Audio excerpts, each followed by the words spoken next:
ಈ ದಿನ ಏನು ನಾವು ಈ ಕಾರ್ಯಕ್ರಮ ಈ ವಕ್ಫ್ ಬೋರ್ಡು ಇಡೀ ರಾಜ್ಯ ಅಲ್ಲ ದೇಶನೇ ಈ ಪರಿಸ್ಥಿತಿ ಯಾವ ರೀತಿಯಾಗಿದೆ ಅಂದರೆ ಜನರಿಗೆ ಆಶ್ಚರ್ಯ ಏನಂದರೆ ಇದೇನಪ್ಪ ನಮ್ಮ ಆಸ್ತಿ ನನ್ನ ಪಾಣಿಯಲ್ಲಿ ಬರ್ತಾ ಇರೋ ಆಸ್ತಿ ಈಗ ಏಕ್ದಮ್ ನೋಡಿದ್ರೆ ಇದು ಯಾವುದೋ ವಕ್ಫ್ ಬೋರ್ಡ್ ಅಂತ ಬರ್ತಾ ಇದೆ.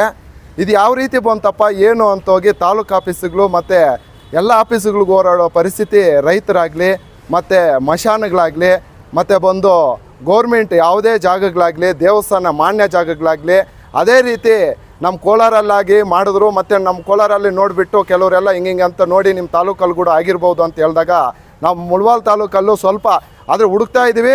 ಈ ಸದ್ಯಕ್ಕೆ 48 ಎಕರೆ ಸಿಕ್ಕಿದೆ. 48 ಎಕರೆ ಮುಳಬಾಗಿಲು ನಗರ ಮಾತ್ರ ಮತ್ತು ಸೊನ್ನಾಡಿ 3 ಪಾಣಿ ಸಿಕ್ಕಿದೆ. ನಮಗೆ ಆಶ್ಚರ್ಯ ಇದೇನಪ್ಪ ಇದು ನಾವು ಇಂಡಿಯಾದಲ್ಲಿದ್ದೀವಿ ಇನ್ನೊಂದು ಜಾಗದಲ್ಲಿದ್ದೀವ ಈ ನಮಗೆ ತಿಳಿದೀರಾ ನಾವು ಯಾವಾಗೋ ಎಷ್ಟೋ ವರ್ಷಗಳಿಂದ ಸ್ವಾತಂತ್ರ್ಯ ಬಂದಾಗಿಂದ ಒಂದು ಪಾಣಿಯಲ್ಲಿ ನಂಬರ್ ಇರೋದನ್ನು ಏಕ್ದಮ್ ಈ ಥರ ಚೇಂಜ್ ಆಗಿ ವಕ್ಫ್ ಬೋರ್ಡ್ಗೆ ಆಗ್ತಾಯಿದೆ ಅಂದರೆ ನಮಗೆ ಆಶ್ಚರ್ಯ. ಅದೇ ರೀತಿ ನಮ್ಮ ಜನರಲ್ ಸೆಕ್ರೆಟ್ರಿ ಸೋಮು ನಮ್ಮ ಮಂಜಣ್ಣ ನಾವೆಲ್ಲ ಹುಡುಕಿ ತಾಲೂಕು ಆಫೀಸು ಮತ್ತು ಇನ್ನು ನಮ್ಮ ಸ್ನೇಹಿತರ ಹತ್ರ ಎಲ್ಲ ಕಲೆಕ್ಟ್ ಮಾಡಿ ಇವಾಗ ದಾಖಲೆ ಸಮೇತ 48 ಎಕರೆ ಆದರೂ ಚಿಕ್ಕದೇ ಇದು ಇನ್ನೂ ಹುಡುಕ್ತಾ ಇದ್ದೀವಿ. ಅದೇ ರೀತಿ ನಮ್ಮ ತಾಲೂಕಲ್ಲಿ ಯಾವುದೇ ಊರುಗಳಲ್ಲಾಗಲಿ ಪಂಚಾಯತಿಯಾಗಲಾಗಲಿ ಹೋಬ್ಳಿಯಲ್ಲಾಗಲಿ ಯಾರಿಗಾದರೂ ಫಸ್ಟು ನೀವು ಹೋಗಿ ನೋಡಬೇಕಾಗಿರೋದು ಇವಾಗ ಏನಂದರೆ ನಿಮ್ಮ ಜಾಗ ಆಸ್ತಿ ಇದು ನಂದ ಬೇರೆಯವ್ರು ಯಾರಾದರೂ ಬಂದು ಅಕ್ವೈರಿ ಮಾಡ್ಕೊಂಡಿದ್ದಾರೆ ಒಕ್ಕಂತ ಏನಾದರೂ ಬರ್ತಾ ಇದೆಯಾ ಅಂತೇಳಿ ಇವಾಗ ಬೇಗ ಹೋಗಿ ಅದನ್ನು ನೋಡಿ ಹಂಗೇನಾದರೂ ನಿಮ್ಗೆ ಅನಿಸಿ ವಕ್ಫ್ ಬೋರ್ಡ್ ಅಂತ ಏನಾದರೂ ಬಂದಿದ್ದರೆ ಚೆಕ್ ಅಂತ ಮುಳಬಾಗಿಲು ತಾಲೂಕು BJP ಗ್ರಾಮಾಂತರ ಅಧ್ಯಕ್ಷ ನಾನು ಸುರೇಶು ನನ್ನ ಹತ್ರ ಬನ್ನಿ ಅದ್ರ ಪ್ರಕಾರ ನಮ್ಮ ಮುನ್ಸಾಮಣ್ಣ ಆಲ್ರೆಡಿ ನಮಗೆ ಮೀಟಿಂಗ್ ಕೂಡ ತೊಗೊಂಡಿದ್ದಾರೆ. ಆ ಥರ ರೈತರು ಯಾರಾದರೂ ಇದ್ದು ಮತ್ತು ಮುಸ್ಲಿಂ ಸಮುದಾಯದವರು ಕೂಡ ಮೋಸ ಆಗಿದೆ ಅವರಲ್ಲೂ ಕೂಡ ಆ ಥರ ಏನಾದರೂ ಬಂದಿದ್ದರೆ ನೀವು ಬನ್ನಿ ಎಲ್ರಿಗೂ ನ್ಯಾಯ ಮಾಡಿಕೊಡ್ತೀವಿ. ಇದು ಜಾಸ್ತಿ ನಮ್ಮ ಜಹೀರ್ ಅಹ್ಮದ್ ಅವರು ಮಿನಿಸ್ಟ್ರ್ ಆಗಿದ್ದಾರಲ್ಲ ಅವರು ಮಾಡಿರೋ ಕೆಲಸ ಅಂಥ ಇಂಥ ಕೆಲಸ ಅಲ್ಲ ಅಲ್ಕಟ್ ಕೆಲಸ. ಅವರೆಲ್ಲ ರಾಜಕೀಯ ಯಾವ ರೀತಿ ಬಂದಿದೆ ಅಂದರೆ ಅವರು ಬಂದಿರೋ ರೀತಿ ಅವ್ರು ಮಾತಾಡೋ ರೀತಿ ಯಾವುದಕ್ಕೂ ಒಂದಕ್ಕೊಂದು ಲಿಂಕೇ ಇಲ್ಲ.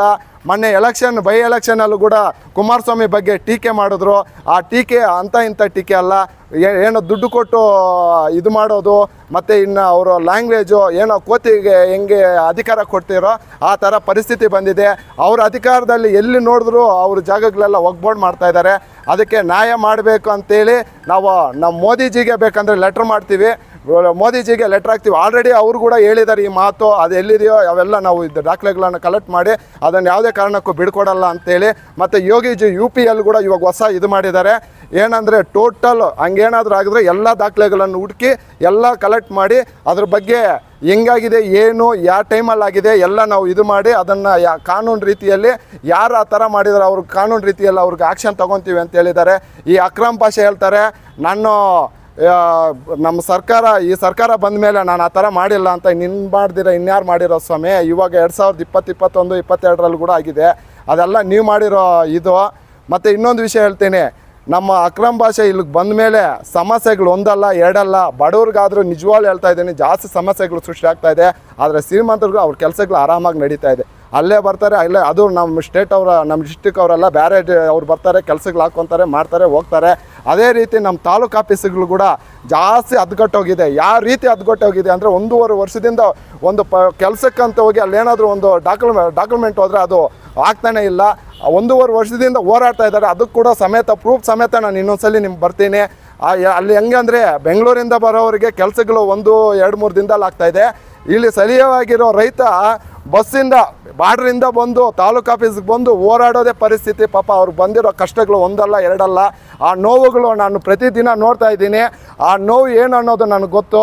ಅದನ್ನು ನಿಜವಾಗ್ಲೂ ಹೇಳ್ತಾ ಇದ್ದೀನಿ. ಅದಕ್ಕೆ ಪ್ರತಿಭಟನೆ ಮಾಡ್ತೀವಿ, ಅದು ಸಾವಿರಾರು ಜನದಲ್ಲಿ ಮಾಡ್ತೀವಿ. ಆ ಪ್ರೂಫ್ ಸಮೇತ ಇಟ್ಕೊಂಡು ಮಾಡ್ತೀವಿ. ಅದನ್ನು ಇನ್ನೊಂದ್ಸಲಿ ಮಾಡ್ತೀನಿ ಅಂತೇಳಿ ಇನ್ನೊಂದು ವಿಷಯ ಹೇಳ್ತಾ ಇದ್ದೀನಿ. ಹಂಗೇನಾದರೂ ನೀವು ವಕ್ಫ್ ಬೋರ್ಡ್ ಪಾಣಿಗಳು ಫಸ್ಟು ನಮ್ಮ ರೈತರಿಗೆ ತಿಳಿಸೋದು ಮತ್ತು ಆಸ್ತಿಗಳು ತಿಳಿಸೋದು ಮತ್ತು ಸೈಟ್ಗಳು ತಿಳಿಸೋದು. ಯಾರೇ ಆಗಲಿ ಫಸ್ಟ್ ಹೋಗಿ ಪಾಣಿಗಳು ನೋಡಿ, ಪಾಣಿಗಳು ದೇವಸ್ಥಾನ ಮಾನ್ಯಗಳು ನೋಡಿ, ಮತ್ತು ಯಾವುದ್ಯಾವ್ದು ಇದೆಯೋ ನಮ್ಮ ಹಿಂದೂ ಸಂಪ್ರದಾಯ ದೇವಸ್ಥಾನಗಳು ಪ್ರತಿಯೊಬ್ಬರು ಫಸ್ಟ್ ಅದು ನೋಡಿಬಿಟ್ಟು, ಮತ್ತು ಮಶಾನಗಳು ಮತ್ತು ಗ್ರಾಮ ಠಾಣಾ ಜಾಗಗಳು ಫಸ್ಟು ನೋಡಿಬಿಟ್ಟು ಹಂಗೇನಾದರೂ ಅನಿಸಿದ್ರೆ ನನಗೆ ತಲುಪಿಸಿ. ನಮ್ಮ ಮುನ್ಸಾಮಣ್ಣ ಮಾಜಿ ಸಂಸದರು ತಿಳಿಸಿದ್ದಾರೆ. ಮತ್ತು ನಮ್ಮ ರಾಜ್ಯದಲ್ಲೂ 3 ಭಾಗಗಳಾಗಿ ಇದು ಮಾಡ್ತಾ ಇದ್ದಾರೆ. ಚಲುವಾದಿ ನಾರಾಯಣ ಸ್ವಾಮಣ್ಣ ಬಂದಿದ್ದರು, ಅವರು ತಿಳಿಸಿದ್ರು ನಮ್ಮ ರಾಜ್ಯಾಧ್ಯಕ್ಷರು ಚಲುವಾದಿ ನಾರಾಯಣ ಸ್ವಾಮಣ್ಣ ಅಶೋಕಣ್ಣ 3 ಗುಂಪಾಗಿ ಅದಕ್ಕೋಸ್ಕರನೇ ಹೋರಾಟಕ್ಕೆ ಇಳಿದಿದ್ದಾರೆ. ನೀವು ಅದನ್ನೇನಾದರೂ ಇದ್ದರೆ ನಮ್ಗೆ ತಿಳಿಸಿ ಅಂತೇಳಿ ನಾನು ಮಾತನ್ನು ಮುಗಿಸ್ತಾ ಇದ್ದೀನಿ. ಇನ್ನು ಮಿಕ್ಕಿದ್ದು ನಮ್ಮ ಜನರಲ್ ಸೆಕ್ರೆಟರಿ ಮಾತಾಡ್ತಾರೆ. ಎಲ್ಲ ಸಾರ್ವಜನಿಕ ಬಾಂಧವರಿಗೆ ನನ್ನ ನಮಸ್ಕಾರಗಳು. ಏನು ಇವತ್ತಿನ ದಿನ ಮಾಧ್ಯಮ ಮುಂದ್ಗಡೆ ಬಂದಿದ್ದೀವಿ ನಾವು, ಇದೊಂದು ದೇಶದ ಗಂಡಾಂತರ ಬಗ್ಗೆ ಮಾತಾಡೋಕ್ಕೆ ಬಂದಿದ್ದೀವಿ. ವಕ್ಫ್ ಬೋರ್ಡ್ ಇವತ್ತೇನಿದೆ ಇಡೀ ರಾಜ್ಯವನ್ನು ನುಂಗ್ತಾ ಇದೆ, ಇಡೀ ದೇಶದಲ್ಲಿ ಅಲ್ಲೋಲ ಕಲ್ಲೋಲ ಸೃಷ್ಟಿ ಮಾಡ್ತಾ ಇದೆ. ಈ ವಕ್ಫ್ ಬೋರ್ಡಿಂದ ಈ ಸಾಮಾನ್ಯ ರೈತರಿಗೆ, ಬಡವರಿಗೆ ಅವ್ರ ಮೇಲೆ ಈ ವಕ್ಫ್ ಬೋರ್ಡ್ ಹೋಗ್ಬಿಟ್ಟು ಅವರ ಶಕ್ತಿಯನ್ನು ಪ್ರದರ್ಶನ ಮಾಡಿ ಅವ್ರನ್ನೆಲ್ಲ ಬೀದಿಗೆ ತಗೊಬರೋ ಪರಿಸ್ಥಿತಿ ಮಾಡ್ತಾಯಿದ್ದಾರೆ. ವಕ್ಫ್ ಬೋರ್ಡು ಎಲ್ಲಿದೆ? ನಮ್ಮ ಭಾರತದಲ್ಲಿದೆಯಾ, ಇಲ್ಲ ಪಾಕಿಸ್ತಾನದಲ್ಲಿದೆಯಾ, ಇಲ್ಲ ಇನ್ನೆಲ್ಲಾದರೂ ಮುಸ್ಲಿಂ ಕಂಟ್ರಿಯಲ್ಲಿದೆಯಾ? ಮುಸ್ಲಿಂ ಅವರು ಮತ್ತು ಹಿಂದೂಗಳು ಎಲ್ಲ ಕೂಡ ಇಲ್ಲಿ ಅಣ್ಣತಮ್ಮನ ಥರ ಬಾಳ್ತಾ ಇದ್ದಾರೆ. ನಜೀರ್ ಅಹಮದ್ದು ಮತ್ತು ನಮ್ಮ ಇವರು ಯಾರು ಜಮೀರ್ ಅಹಮದ್ ಅವರೆಲ್ಲ ಕೂಡ ಮಿನಿಸ್ಟ್ರ್ ತಗೊಂಡು ಈ ಹಿಂದೂಗಳಿಗೆ ಮತ್ತು ಮುಸ್ಲಿಮ್ಸ್ಗೆ ಕಿಚ್ಚಿಡೋ ಕುತಂತ್ರ ಮಾಡ್ತಾಯಿದ್ದಾರೆ.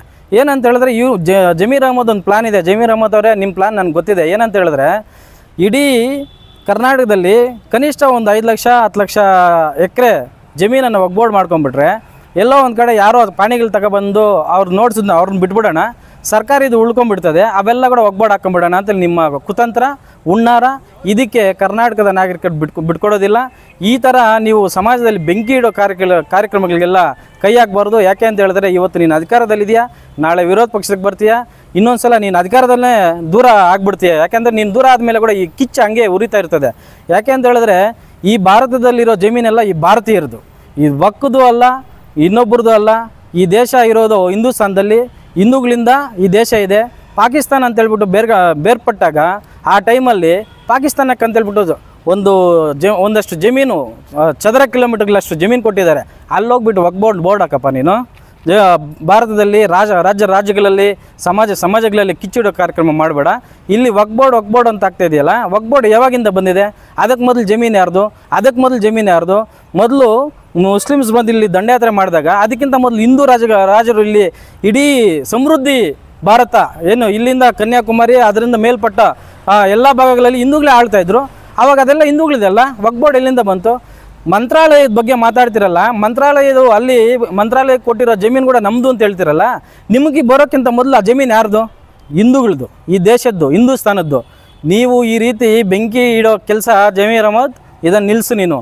ಅಲ್ಲಿ ಕುಮಾರಸ್ವಾಮಿ ಅವ್ರ ಭಿಕ್ಷೆಯಿಂದ, ದೇವೇಗೌಡರ ಭಿಕ್ಷೆಯಿಂದ ನೀನು ರಾಜಕೀಯಕ್ಕೆ ಬಂದಿದೆಯಾ. ಆರ್ಥಿಕವಾಗಿ ಇವತ್ತು ರಾಜ್ಯದಲ್ಲೇ ನಂಬರ್ 1 ಸ್ಥಾನಲ್ಲಿದೆಯಾ.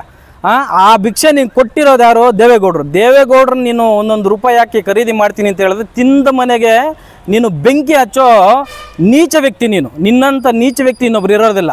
ನೀನು ಅವ್ರೇನಾದರೂ ನಿನಗೆ ಆಶ್ರಯ ಕೊಟ್ಟಿಲ್ಲ ಅವತ್ತು ಅಂತ ಹೇಳಿದ್ರೆ ನೀನು ಬೆಳೀತಾ ಇದ್ದ, ನೀನು ಟ್ರಾವೆಲ್ಸ್ ಬೆಳೀತಾ ಇದ್ದ. ಪ್ರತಿದಿನ ನೀನು ಟ್ರಾವೆಲ್ಸಲ್ಲಿ ನಡೀತಾ ಇರೋದು, ಪ್ರಯಾಣ ಮಾಡ್ತಾ ಇರೋದು ಹಿಂದೂಗಳಿಂದ ಬರ್ತಾ ಇರೋ ದುಡ್ಡಲ್ಲಿ ನೀನು ರಾಜಕಾರಣ ಮಾಡ್ತಾ ಇದೆಯಾ, ಮತ್ತು ಹಿಂದೂಗಳಿಗೆ ಕಿಚ್ಚಿಡೋ ಕೆಲಸ ಮಾಡ್ತಾ ಇದೆಯಾ. ಮಿಸ್ಟರ್ ಜಮೀರ್ ಅಹಮದ್, ನೀನು ಇವತ್ತು ಇರ್ತೀಯಾ, ನಾಳೆ ದಿನ ನೀನು ಈ ಭೂಮಿಯಲ್ಲಿ ಮುನ್ನಾಗ್ತೀಯಾ. ಅವತ್ತು ನೀನು ಒಳ್ಳೇದು ಮಾಡಿರೋದು ಉಳ್ಕೊಂಡು ಹೋಗಬೇಕು. ಆ ಥರ ನಡ್ಕೊಂಡು ಎಚ್ಚರಿಕೆ ನಾನು ಕೊಡ್ತಾ ಇದ್ದೀನಿ. ಇವೆಲ್ಲ ಕೂಡ ನೀವು ನಿಲ್ಲಿಸ್ಬೇಕು. ಕಾಂಗ್ರೆಸ್ ಅವರು ಏನು ಈ ಥರ ದೌರ್ಜನ್ಯಗಳು ಹಿಂದೂಗಳ ಮೇಲೆ ಮಾಡ್ತಾಯಿದ್ದೀರಿ. ಮಿಸ್ಟರ್ ಕೃಷ್ಣ ಬೈರೇಗೌಡ, ಡಿ.ಸಿಗಳನ್ನ, ಎ.ಸಿಗಳನ್ನ, ತಾಲೂಕು ದಂಡಾಧಿಕಾರಿಗಳನ್ನ ವಿಡಿಯೋ ಕಾನ್ಫರೆನ್ಸ್ ತೊಗೊಂಡು ಬೈಯೋದಲ್ಲ. ನಿನಗೆ ಮಾನ ಮರ್ಯಾದೆ ಇದ್ದರೆ ಫಸ್ಟ್ ಈ ಕೆಲಸ ಮಾಡೋದನ್ನು ನಿಲ್ಲಿಸು. ಏನು ಈ ಅಧಿಕಾರಿಗಳು ವಕ್ಫ್ ಬೋರ್ಡ್ ಸೇರಿಸ್ತಾ ಇದ್ದಾರಲ್ಲ, ಇದನ್ನು ನಿಲ್ಲಿಸು. ನೀನು ಅಡ್ಮಿನಿಸ್ಟ್ರೇಷನ್ ತಗೊಳ್ಳೋ ಯೋಗ್ಯತೆ ಇಲ್ಲ ನಿನಗೆ. ನಿನ್ನ ಅಡ್ಮಿನಿಸ್ಟ್ರೇಷನಲ್ಲಿ, ನಿನ್ನ ಡಿಪಾರ್ಟ್ಮೆಂಟಲ್ಲಿ ಏನು ನಡೀತಾ ಇದೆ ಅನ್ನೋದು ಆ ವಿಚಾರ ತಗೊಳ್ಳೋ ಯೋಗ್ಯತೆ ಇಲ್ಲ. ನೀನು ದೊಡ್ಡದಾಗಿ ಒಂದು ವಿಡಿಯೋ ಕಾನ್ಫರೆನ್ಸು, ಅದಕ್ಕೊಂದು ಮೀಡಿಯಾದವ್ರು ಇಟ್ಕೊಂಡು ಬೈದಿರೋದ್ರಿಂದ ಕೆಲಸಗಳಾಗಿದೆಯಾ?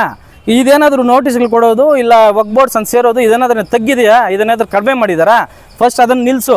ಆಮೇಲೆ ನೀನು ಹಿಂದೂಗಳ ಹತ್ರ ಬಂದು ಇದ್ರ ಬಗ್ಗೆ ಎಕ್ಸ್ಪ್ಲನೇಷನ್ ಕೊಡು. ಅದು ಬಿಟ್ಬಿಟ್ಟು ನೀನು ಸುಮ್ಮನೆ ವಿಡಿಯೋ ಕಾನ್ಫರೆನ್ಸ್ ಇದ್ದರೆ ಕೆಲಸಗಳು ನಡೆಯೋದಿಲ್ಲ.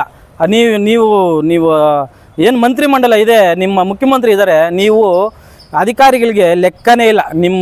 ನಿಮ್ಮ ಒಂದು ಶಿಸ್ತಿನ ಪ್ರೋಟೋಕಾಲ್ ಏನಿದೆ ಅದು ಯಾವುದು ಕೂಡ ಅವ್ರಿಗೆ ನೀವು ಲೆಕ್ಕನೇ ಇಲ್ಲ. ಯಾಕೆಂದರೆ ನೀವೆಲ್ಲ ತೃಣಮೂಲರಾಗ್ಬಿಟ್ಟಿದ್ದೀರಿ. ಅಫಿಷಿಯಲ್ಸ್ಗೆ, ಸರ್ಕಾರಿ ನೌಕರರಿಗೆ ನೀವೆಲ್ಲ ತೃಣಮೂಲ ಆಗಿಬಿಟ್ಟಿದ್ದೀರಿ.